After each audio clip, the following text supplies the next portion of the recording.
The workshop wanted 4,000 euros to repair this Ford. And in this video we are doing it for under 500 euros. At least we thought so, but more to that later.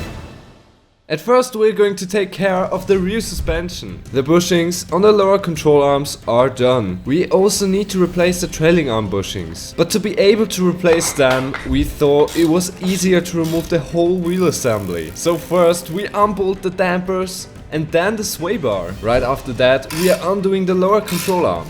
But before removing that, we just need to take away all the covers. After marking the camber adjustment screws, we unbolt the rest.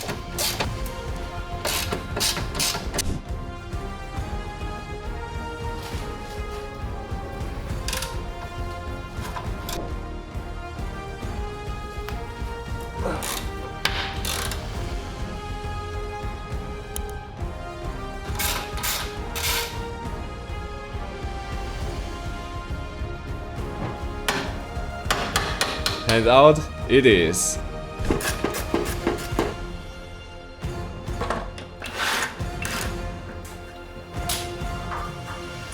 All that's left to do is to remove the calipers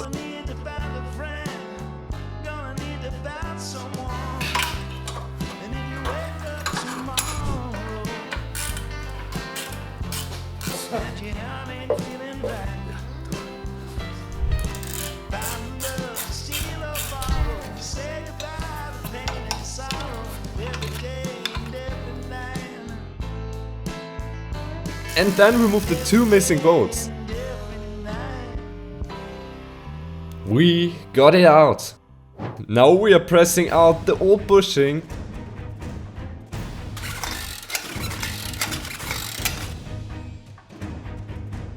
and after marking the position we are pressing in a new one.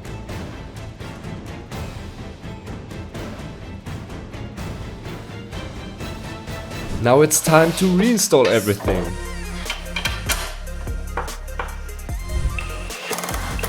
In goes the new control arm. Be careful with the spring.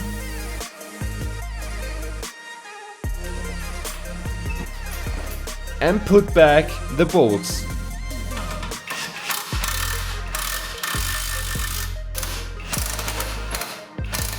Done, finally. Next, we need to replace the driveshaft seals. So let's remove the wheel. Then the under tray needs to go.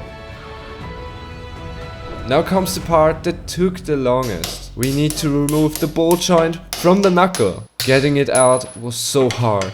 But after 2 hours, we are finally ready to pull out the driveshafts from the tranny.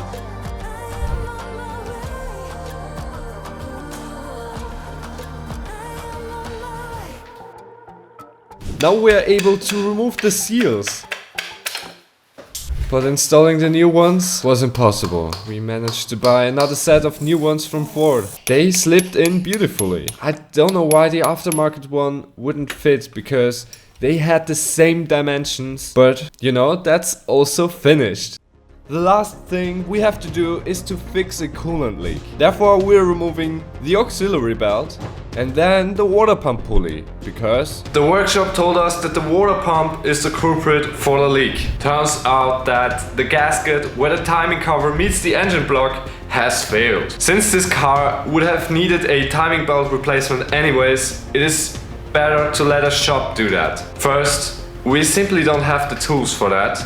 And second, it is a EcoBoost engine from Ford, which has the infamous wet timing belt. But I'm really happy that we replaced all the other stuff, because I think we really saved some money here.